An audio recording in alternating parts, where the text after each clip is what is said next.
নমস্কার বন্ধুরা, বিপিন পাপিয়া রান্নাঘরে আরো একটি নতুন পর্বে আপনাদের সকলকে স্বাগত। ষষ্ঠী কিংবা অষ্টমীতে এই নিরামিষ আলুর সবজিটি বাড়িতে একবার বানিয়ে দেখতে পারেন।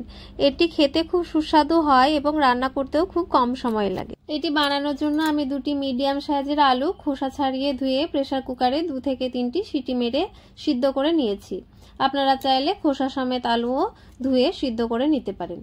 এবার একটি কড়াই গরম করে তাতে 1 টেবিল স্পুন সাদা তেল গরম করে তেলের মধ্যে একটি তেজপাতা, একটি শুকনো লঙ্কা, 1 টিস্পুন 5 ফোড়ন দিয়ে একটু নাড়াচাড়া করে ওর মধ্যে কুচি করে রাখা একটি মিডিয়াম সাইজের টমেটো দিয়ে ও 1 টিস্পুন লবণ দিয়ে একটু ভেজে নিয়ে ওর মধ্যে 1/2 টিস্পুন জিরে ধনে গুঁড়ো, 1/2 টিস্পুন হলুদ গুঁড়ো, 1/2 টিস্পুন কাশ্মীরি লঙ্কার গুঁড়ো, 1 টিস্পুন আদা গুঁড়ো দিয়ে একটু নাড়াচাড়া করে সিদ্ধ করা আলুগুলিকে ভেঙে ভেঙে দিয়ে ভালো করে ভেজে নিয়ে আলু সিদ্ধ করা 1 কাপ গরম জল দিয়ে মিশিয়ে নিয়ে ঢাকা দিয়ে 5 মিনিট হতে দেব।